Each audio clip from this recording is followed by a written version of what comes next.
সাফল্য। সংসারের প্রত্যেক মানুষ সফল হতে চান। একটু বোধবুদ্ধি আসার পরেই সে সাফল্যের পেছনে ছুটতে থাকেন, আজীবন এই সাফল্যের পিছনে ছুটতে থাকেন। কিন্তু এই যে সাফল্য, তা অর্জন কি করে করতে হয়?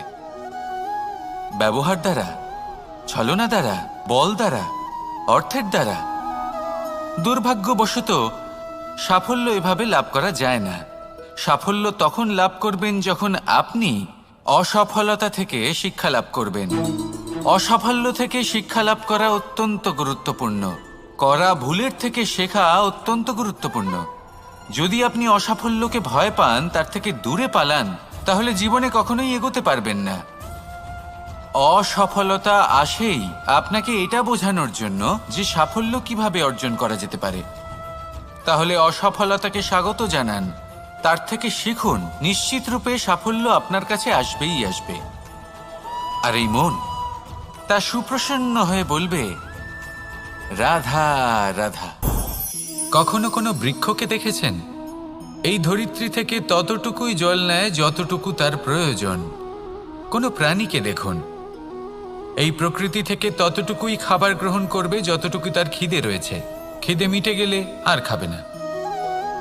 এবার মনুষ্যকে দেখুন, সে নিজের জীবনে যা কিছু পেয়েছে, বস্তু, ধন, খাবার, শক্তি, প্রয়োজনের থেকে অনেক বেশি লাভ করার চেষ্টা করে থাকে। প্রয়োজনের থেকে বেশি যদি পেয়েও যায়, তাহলেও তার কম মনে হয়। এবার এরকম ঠিক কেন হয়? এর পিছনের কারণ কি? কারণ হলো লোভ। লোভের আগুন কিছু এমন হয়, যদি মানুষের মনে একবার প্রজ্বলিত হয় তাহলে শুধু বাড়তেই থাকে। ততক্ষণ বাড়বে যতক্ষণ না আপনি নিজে তাকে বাধা দিচ্ছেন। তবে এই লোভের আগুন নিয়ন্ত্রণ করা সম্ভব। পরিমিতিবোধ, পরিমিতিবোধের চিন্তা। আপনাকে শুধু নিজেকে একটা সরল প্রশ্ন করতে হবে। যখনই মনের মধ্যে কোনো বস্তুর প্রতি, শক্তির প্রতি, ধনের প্রতি, ভোজনের প্রতি লোভ বেড়ে যায়, নিজেকে প্রশ্ন করুন, এটা কি আমার কাছে ততটাই প্রয়োজনীয় যতটা একটা বৃক্ষের কাছে জল, যতটা একটা প্রাণীর কাছে ভোজন? এটা কি ততটাই প্রয়োজনীয়? যদি উত্তর না হয়, তাহলে নিজেকে সেখানেই বাধা দিন। সেই ভাবনা সেখানেই ত্যাগ করুন, কারণ সেটাই হলো লোভ। ঠিক এইভাবেই প্রয়োজনীয়তার চিন্তা করে আস্তে আস্তে এই মন নির্লোভ হয়ে উঠবে। আর এই মন প্রসন্ন হয়ে বলবে, রাধা রাধা। এ হলো গোলাপ ফুল। একে আমরা সকলেই চিনি। সমগ্র সংসার ভালোবাসে এই পুষ্পকে। এই ফুল দেখতেও সুন্দর। সবথেকে বেশি গুরুত্বপূর্ণ কথা হলো এর সুগন্ধ, যা দূর দূরান্ত থেকে ব্যক্তিদেরকে আকৃষ্ট করে। এই সুন্দর পুষ্প একটু মন দিয়ে দেখলেই দেখা যায় এর নিচে কাঁটা রয়েছে। এই সংসার বলে, এ প্রকৃতির কেমন রচনা, এত কোমল পুষ্প, এটা কি তীক্ষ্ণ কাঁটা সহ প্রস্ফুটিত হয়? এটাই হলো জীবনের সত্য। আমাদের অন্তরের সদ্গুণ, সেগুলিও এই ফুলের মতোই সুন্দর। সংসার এর সৌন্দর্য দেখতে পায়, এর সুগন্ধ চতুর্দিকে ছড়িয়ে পড়ে। কিন্তু এই সদ্গুণ জাগ্রত করে তোলার জন্য কঠোর পরিশ্রম করতে হয়, প্রতিনিয়ত চেষ্টা করে যেতে হয়। তাই জন্য যদি আপনি জানেন আপনার পথ উচিত, কিন্তু তা কাঁটায় পরিপূর্ণ, তাহলে থামবেন না, চলতে থাকুন। একবার যদি অন্তরের সদ্গুণ জাগ্রত হয়, তাহলে এই সংসার এই সৌন্দর্য দেখবে আর সুগন্ধে আকর্ষিত হয়ে আপনার কাছে আসবে। এই মন, এই জীবন প্রসন্ন হয়ে বলবে, রাধা রাধা। মানুষের এই জীবন, মানুষ জন্ম নেয়, একটা নির্দিষ্ট সময়ের পরে এই সংসার ত্যাগ করে চলেও যায়। এবার শুধু এটাই আবশ্যক নয় যে এই জীবনকালকে আপনি যাপন করবেন, শুধু এটাই গুরুত্বপূর্ণ নয়। আবশ্যক এবং গুরুত্বপূর্ণ হলো এটা যে এই জীবনকালে আপনি এমন কিছু করেন যাতে এই সংসারের মঙ্গল হয়। যাতে এই সংসার আপনাকে মনে রাখে, আপনার থেকে প্রেরিত হয়, আপনার মতো হতে চায়, প্রত্যেক বছর আপনার জন্মতিথির অপেক্ষা করে, এমনভাবে আপনার জন্মদিন পালন করে যাতে সেটা মহোৎসবের আকার ধারণ করে। এবার এই জন্মদিন এমনি এমনি মহোৎসবে পরিণত হয় না। তখন হয় না যখন কোনো ব্যক্তি রাজার রূপে বা কোনো গোয়ালার রূপে জন্মগ্রহণ করে। তখন পরিণত হয় যখন একজন মানুষ জন্মগ্রহণের পরে এই সংসারকে কোনো শিক্ষা দিয়ে যান।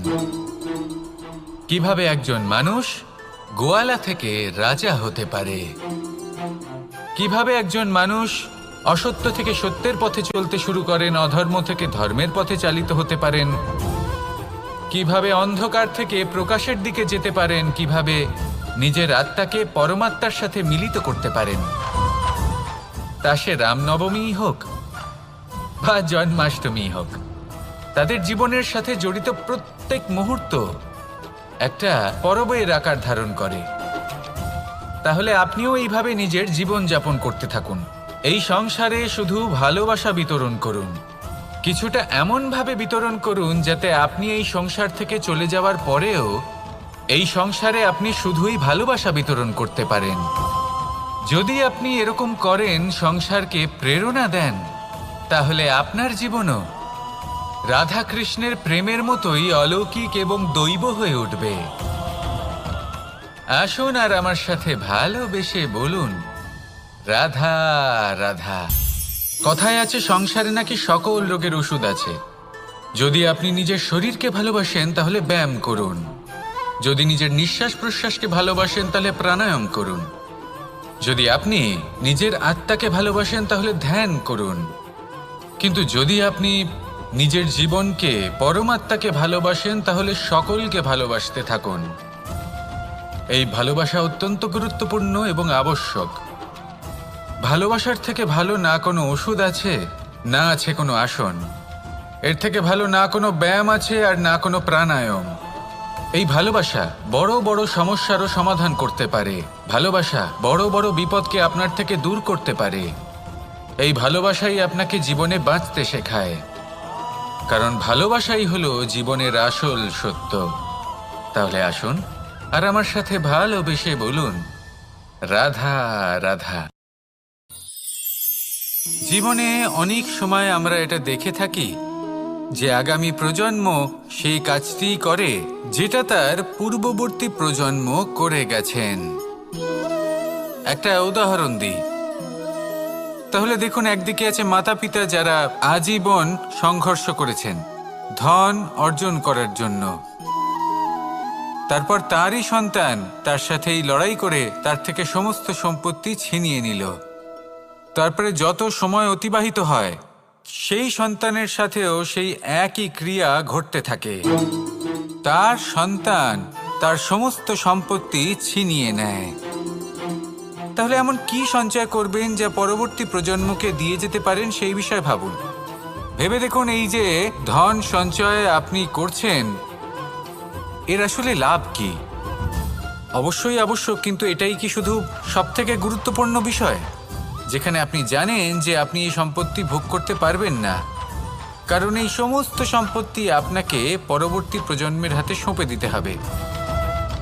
তাহলে ধন সঞ্চয় করুন, কিন্তু এমন একটা সম্পত্তি কেন সঞ্চয় করা উচিত নয় যার উপভোগও আপনি করতে পারবেন, পরবর্তী প্রজন্মকেও দিয়ে যেতে পারবেন, আর মতভেদও হবে না। এমন সম্পত্তি আছে, আর এই সম্পত্তি হলো প্রেম। যদি আপনার মনে কোনো কিছু সঞ্চয় করার বাসনা জেগে ওঠে, তাহলে প্রেম সঞ্চয় করুন। সেটা পরবর্তী প্রজন্মও পাবে এবং সেই প্রজন্ম ভবিষ্যতে ভালোবাসা ছড়াতে থাকবে। আর তখন এই মন সুপ্রসন্ন হয়ে বলবে, রাধা রাধা। মানুষ ভাবেন যে ধন অর্জন করা হলো অত্যন্ত গুরুত্বপূর্ণ। তিনি আজীবন ধন অর্জন করতে থাকেন, ধন অর্জন করার চেষ্টা করতে থাকেন। সে যাই হয়ে যাক না কেন, পরিশ্রম করতে থাকেন। স্বাস্থ্যের দিকে নজর দেন না, না উচিত সময় খাবার খান, না উচিত সময় ঘুমোতে যান, না পর্যাপ্ত সময় পর্যন্ত ঘুমন, কিছুই না। ধন অর্জন করতেই থাকেন আর কিছু সময় পরে যখন তিনি অসংখ্য ধন লাভ করে ফেলেন তখন তার সাথে ওনার শরীরে অনেক রোগ বাসা বাঁধে। এইসব রোগের উপচার করতে করতে সেই সমস্ত ধন যা উনি অর্জন করেছেন তা তিনি ব্যয় করে ফেলেন। শেষ পর্যন্ত কি হয়? আমরা যেভাবে এসেছি ঠিক সেইভাবেই ফিরে যাই, ধন এখানেই থেকে যায়। দেখুন, একটা অত্যন্ত গুরুত্বপূর্ণ কথা রয়েছে যে আপনার বোঝা উচিত। এই যে ধন, তার ব্যবহার করুন জীবনকে আরো ভালো করে তোলার জন্য। ধনের সদ্ব্যবহার করা উচিত, এমন যেন না হয় এই ধন আপনাকে ভোগ করে ফেলে। এই জীবনকে নিশ্চিত রূপে আরো শ্রেষ্ঠ করে তুলুন। কিন্তু এই ধন অর্জন করার এই প্রক্রিয়াতে নিজের সারা জীবনকে নষ্ট করে ফেলবেন না। এই জীবন উপভোগ করতে শিখুন আর আমার সাথে ভালোবেসে বলুন, রাধা রাধা।